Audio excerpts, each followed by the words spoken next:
estimados amigos? Bienvenidos a Línea Médica y a todos ustedes que están deseosos de tener información médica de utilidad. Pues el día de hoy tenemos a un especialista en terapia intensiva pediátrica. Está con nosotros el doctor Edgar Guadarrama Granados. Bienvenido, doctor. Muchas gracias, doctor. Gracias por la invitación también para platicar de este tema bastante interesante. Y es que ese tema de COVID en el paciente pediátrico, con un experto que trabaja en terapia intensiva en 2 hospitales reconocidísimos de nuestro estado, que nos va a comentar de forma actualizada cuál es el manejo, cuáles son los cuidados. Doctor, adelante. Bueno, pues muchas gracias, doctor. Pues este tema viene a colación precisamente debido a que siempre la población pediátrica ha sido de especial preocupación en cuanto a la atención médica. En la pandemia actual, pues afortunadamente este grupo de edad se ha visto menos atacado, por decirlo así, por el virus, teniendo que incluso pues en las primeras 2 olas de contagios la manifestación de casos no era tan frecuente como en esta última. En la tercera ola que tuvimos aproximadamente hace algunos meses, empezando por ahí de las fechas de agosto aproximadamente, hubo una mayor incidencia de los casos en edad pediátrica, no tanto por una mayor agresividad, sino por una mayor contagiosidad del virus. Okay. En las primeras oleadas, de algún modo, ante toda la información que teníamos y los riesgos y los desconocimientos de qué podía pasar con nuestros niños, de algún modo se vieron más protegidos, más aislados del virus. Sin embargo, como le comentaba, por la variante Delta, aun cuando se trató de proteger a la población infantil, sí aumentaron drásticamente, muy drásticamente el número de casos en la población pediátrica. Y es que es difícil lograr un aislamiento total, sobre todo cuando papá y mamá se encuentran enfermos dentro de casa, el marginar del contacto continuo a la población pediátrica. Entonces eso facilitó que un mayor número de niños se vieran afectados. Entonces, el paciente pediátrico, bueno, de nacimiento hasta los 15 años, me dice que no, que la actualización, o más bien el pediátrico va hasta qué edad. Oficialmente la población pediátrica abarca una cobertura de atención hasta los 17 años, 11 meses, de manera oficial. Técnicamente o desde el punto de vista médico, realmente el pediatra podría abarcar hasta los 21 años de edad. Esto es debido a que la especialidad contempla todo al ser humano en todo momento en crecimiento y desarrollo, y el crecimiento y desarrollo termina precisamente alrededor de esta edad. Pero por situaciones de mayoría de edad y todo lo demás, se considera hasta los 17 años, 11 meses población pediátrica todavía. De acuerdo. Entonces, el COVID fue variando tanto en el adulto como en los niños.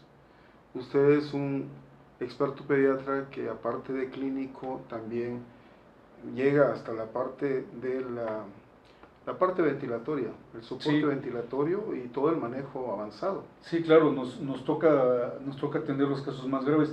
Pues mire, doctor, tuvimos la oportunidad en el año 2020 de estar al frente de la clínica pediátrica de atención para COVID, clínica que se ubicó en las instalaciones del ISTECH, pero que recibía población abierta. Entonces adquirimos una buena experiencia de ahí, terminó nuestra misión en ese lugar, regresamos nuevamente al área de trabajo, que son las terapias intensivas de los otros 2 hospitales, en donde de manera indirecta nos tocó enfrentar la tercera ola de COVID, viendo casos de complicaciones, sobre todo post-COVID, el famoso síndrome de respuesta multiinflamatoria, y también de manera ambulatoria en el consultorio particular, viendo un incremento en la incidencia de casos positivos para esta enfermedad en toda la población pediátrica.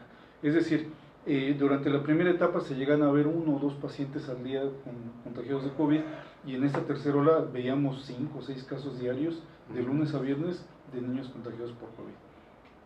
De acuerdo, no es tan grave como en el adulto, o en algunos casos puede ser tan grave como en el adulto.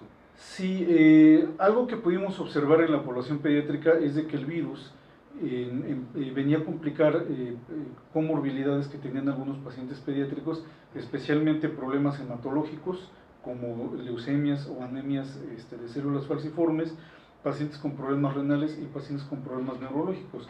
El virus atacaba no de la misma manera que en el adulto, en el cual pues todos sabemos que es muy franca la manifestación a nivel respiratorio, a nivel pulmonar, pero en la población pediátrica tiene un comportamiento distinto, generando más bien problemas trombohematológicos y problemas de respuesta inflamatoria sistémica. De acuerdo. Estamos con el doctor Edgar Guadarrama Granados, especialista en terapia intensiva pediátrica, hablando de COVID en el paciente pediátrico. Y ahora la infancia o los niños de la actualidad tienen menos defensas que antes. Nosotros hemos visto a lo largo de nuestro ejercicio profesional que, por ejemplo, en el caso mío de cartílagos y todo, ya no es el mismo cartílago, es un cartílago más débil cuando entramos a operar. ¿Ustedes también han visto eso, los niños? Fíjese, doctor, que algo que se ha observado mucho, sobre todo hablando desde el punto de vista del sistema de defensas, es la alimentación. La alimentación es clave para un buen o un mal desarrollo, y desafortunadamente en la actualidad la infancia está muy expuesta a alimentos de baja calidad nutricional, a desórdenes en sus regímenes alimenticios y a la imposibilidad de los papás, ya sea por cuestión laboral o por algunas otras situaciones, de proporcionar y sobre todo supervisar que la alimentación que recibe el paciente en edad pediátrica sea la adecuada. Se ha tenido una sana intención de varias instancias gubernamentales de regular todo este tipo de cosas a través del no permitir alimentos chatarra dentro de las escuelas, del no utilizar publicidad engañosa en alimentos que no son de todo adecuado, pero pues a final de cuentas es una situación sociocultural que quien debe de tomar la conciencia de las riendas son los papás, y desde luego con el apoyo del pediatra y de todo el profesional de la salud que está en contacto con la atención a niños. De acuerdo. Entonces el paciente debería llegar a control, un paciente sano, pediátrico, debería llegar a control ¿cuántas veces al año con un pediatra? Un paciente sano después de los 2 primeros años de edad debe llegar en un promedio de cada 4 a 6 meses para un chequeo de crecimiento y desarrollo, un rastreo general del estado de salud, sobre todo de manera preventiva, no tanto correctiva. Durante el primer año de vida es un poquito más intensa la revisión. Debe ser prácticamente mensual durante los 12 primeros meses y ya posteriormente se va espaciando. Desafortunadamente pues tenemos poca cultura en cuanto a prevención y en la actualidad pues se acude al médico solo ante algún problema de salud, no tanto de manera preventiva. Sí, porque en este problema tremendo que es el COVID, pues como que enmascara otra problemática que también es importante, como podría ser la diabetes en el paciente pediátrico u otras. Sin embargo, ahorita como que los padres estamos sensibilizados para tratar de prevenir este tipo de problemas. ¿Cómo podrían prevenir patologías como estas tan graves que posteriormente segura que van a venir otras? Sí, claro. Pues sí, doctor, en ese sentido hubo ya mucho la inquietud de los papás precisamente por operar en cuanto a la medicina preventiva, en cuanto a checar si los esquemas de vacunación estaban completos, en cuanto a checar de qué manera podían en un determinado momento modificar la agresividad del virus con sus hijos y dar atención. Sabemos que en México tenemos una epidemia muy grave de obesidad infantil, entonces se aplicaron también en cuanto a la corrección de este tipo de problemas, pensando en la posibilidad de que si se llegaba a manifestar el contagio por COVID no fuera tan grave como lo que estuvimos viendo en la población adulta. ¿Cuáles serían los datos de alarma? Porque todavía ahorita tenemos algunos casos de COVID, sí, claro, digo, ¿no? Como antes, y ya estamos en semáforo verde, y qué bueno, ¿no? Que hay esa parte, pero todavía, ¿qué datos de alarma pudieran verificar los padres en caso y llevarlo de inmediato con el pediatra? Sí. O en el caso de un subespecialista, como lo eres tú, ¿no? Sí, claro. Bueno, definitivamente ante la sospecha de un contagio por COVID, que habitualmente se da porque el paciente entra en relación directa con un enfermo positivo o sospechoso, se debe de acudir, lo primero, evitar la automedicación, acudir a una revisión. La conducta de tratamiento ha cambiado mucho a través de la epidemia.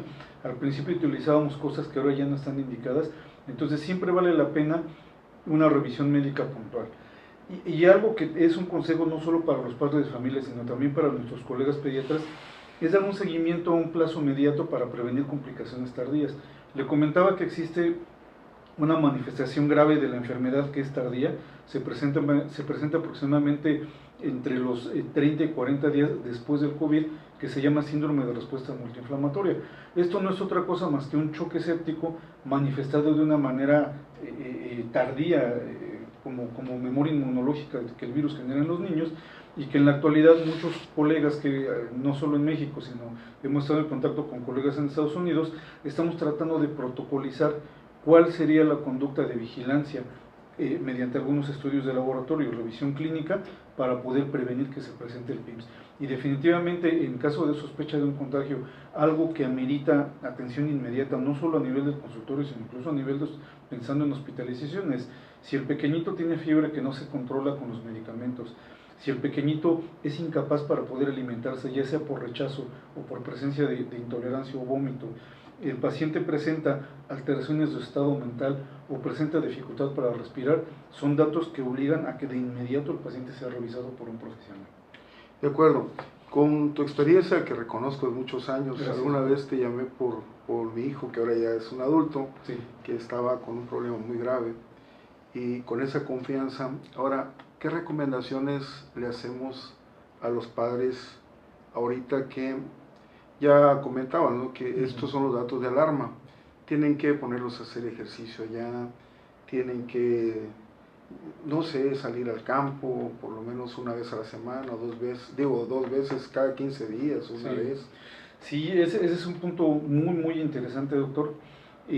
Las medidas de prevención, que son universales de hecho para toda la gente, la sana distancia, el lavado constante de manos, el uso de cubrebocas, es algo que no debemos soltar. Hace algunos meses, cuando se dio este fenómeno del cierre de ciclo escolar y la intención del inicio de las clases presenciales, yo consideré y lo platiqué con varios de mis pacientes que no era un buen momento, porque veníamos venir el aumento del número de contagios, y definitivamente eso hizo que explotara la curva de contagios. Sin embargo, en estos momentos, ante ya una mayor penetración en la población de la vacuna, ante el conocimiento de las medidas de prevención, es factible ver que en unos meses se pueda dar ese retorno a una nueva normalidad, ese retorno a las clases presenciales, porque por otro lado los pediatras estamos atendiendo otra epidemia generada indirectamente por el COVID, que son los problemas de sedentarismo, los problemas de ansiedad, los problemas psicoemocionales, que estamos viendo mucho trastorno en los niños. Les cuesta más trabajo socializar, les cuesta más trabajo concentrarse, muchos de ellos tienen malos hábitos de despertar y prácticamente desde su cama estar tomando las clases en línea, lo cual pues no es nada adecuado, ¿no? Hemos visto un aumento en el número de problemas metabólicos, en el número de problemas emocionales en los niños debido a este confinamiento, y que la única manera en la que lo vamos a solucionar es precisamente tratando de regresar a una sana normalidad, entendiendo que la vacuna es una de muchas medidas de prevención, porque también aquí hay otro problema. Pensamos que por estar vacunados ya no va a pasar nada. Cuando damos algunas charlas a padres de familia o incluso a la comunidad médica, yo siempre les hablo de algo que manejaron como el modelo del queso suizo, que dice que las rebanadas de queso suizo tienen perforaciones, no son impermeables, no son perfectas, pero que si yo encimo una tras otra rebanada, voy a lograr una mayor protección. Es decir, si yo a mi vacuna le sumo el uso de cubrebocas, la sana distancia, el salir solo en caso necesario, el lavado de manos o el uso de alcohol gel en caso de que no se cuente con el lavado de manos, pues voy a aumentar la posibilidad de que yo salga sin contagiarme de la enfermedad. De acuerdo, y con una buena nutrición. Desde luego. Ese era el punto clave que mencionaste al principio, doctor. Entonces, ya lo saben, pero ahora, para comentarles con qué patologías podría confundirse. El dengue ahorita ha tenido unos cambios tremendos. Sí, pues mire, doctor, ese es lo difícil para el consultorio pediátrico. Prácticamente cualquier enfermedad que provoca fiebre se puede llegar a estadificar o a clasificar o a sospechar la presencia de COVID. Claro, hay algunos puntos claves en el diagnóstico que el clínico en el consultorio puede discriminar y puede establecer bien el diagnóstico. Pero tenemos al dengue, tenemos a la influenza, sobre todo ahorita que ya viene la época de fríos, tenemos muchas enfermedades, sabemos que aquí la salmonelosis predomina y es muy agresiva también, en fin, un número amplio de enfermedades que se pueden llegar a confundir con el coronavirus. Y en ese caso, pues es muy importante, y esa es una recomendación también a mis colegas y a la población abierta, muchos papás insisten en la consulta vía teleconferencia. Yo siempre les he dicho que es muy difícil discriminar o poder hacer un buen diagnóstico a la distancia, aunque la tecnología ha avanzado bastante, todavía no abarca ese pequeño o grande sensación clínica de estar revisando al paciente en el consultorio para poder hacer un buen diagnóstico. Entonces la recomendación es siempre el cuadro febril tiene que ser revisado para poder corroborar o descartar la presencia de coronavirus. ¿Qué tan válido sigue siendo en la actualidad que usen una playera hasta aquí los niños? Recuerdo que de pequeños a los niños les poníamos la playerita hasta aquí, doble playera, y cuando babeaban aparte del babero para que no estuvieran húmedos del pecho. Sí, sobre todo para evitar los cambios constantes de temperatura. En Tuxtla Gutiérrez es más raro ver cambios drásticos de temperatura en la temporada invernal, pero déjale comento algo, esta temporada como que viene fuerte, muy fría, ¿no? Ha habido sensiblemente una disminución de la temperatura ambiental y que definitivamente sí ocasiona ese incremento en los problemas respiratorios en los pequeñines, asociado, como le comentaba, volvemos al tema de la alimentación, la presencia de colorantes, saborizantes y conservadores en muchos de los alimentos que aparentemente son sanos para los niños, pero que no lo son tanto, genera una respuesta atópica o alérgica en sus vías respiratorias y los vuelve más susceptibles a la enfermedad. Y aquí voy a comentar algo, el doctor es un héroe de los que estuvieron viendo COVID.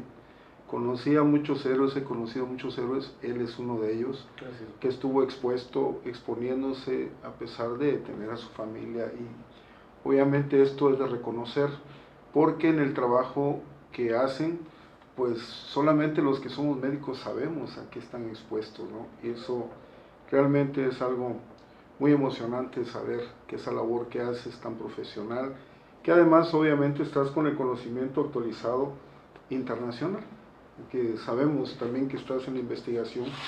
Entonces, ahora, ¿qué mensaje le darías a la gente que nos ve, a las mamás, a los papás, y también a algunos muchachos que nos están viendo ahorita, ¿no? Pediátricos. Qué bueno, sí. Pues eso, que tenemos que volvernos muy responsables para cuidar la salud.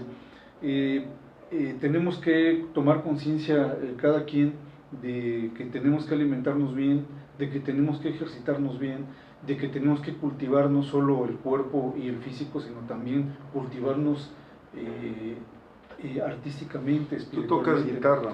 Así es.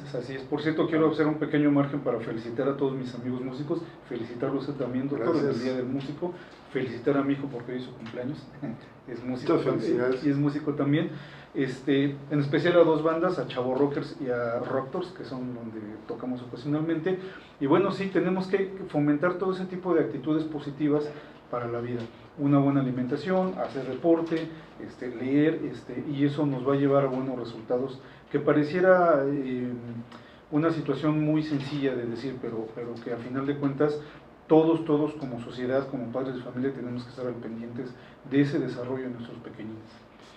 Bien, fíjate que el tiempo se nos ha ido platicando muy agradablemente contigo, experto en terapia intensiva pediátrica de muchos años y trabajando en 2 hospitales donde se concentran los pacientes más graves. Así es. Ahora, nos vemos a las 5 en el programa de Cronómetro, y haciendo como énfasis en las recomendaciones que el doctor nos ha dado, la nutrición, que es algo donde estamos fallando. Definitivamente, sí.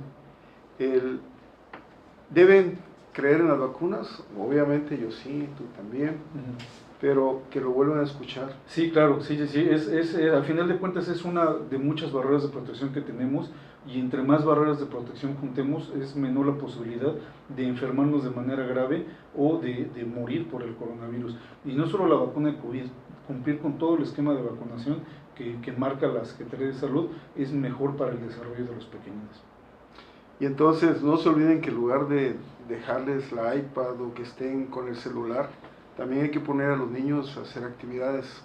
Ya el doctor comentaba algunas, pero pues hay muchísimas actividades, desde el deporte, el ajedrez, pintura, bueno, hay tantas cosas. Claro, sí, todo un abanico, ¿no?, de posibilidades que ayudan al desarrollo intelectual, emocional y mental de nuestros pequeñines. Que eso se conoce de Hipócrates, ¿no?, del siglo IV antes de Cristo, y no solamente con ellos, también con Aristóteles, Platón, algo comentaban en sus libros que escribieron en esos años. Ahora, pues vamos a despedir el programa agradeciéndote, doctor Edgar Guadarrama Granados, por estar con nosotros. Muchas gracias. Al contrario, doctor, muchas gracias por la invitación y quedo aquí a sus órdenes para cuando se dé la oportunidad poder volver a charlar. Claro que sí. Muchísimas gracias a todos. Nos vemos la siguiente semana.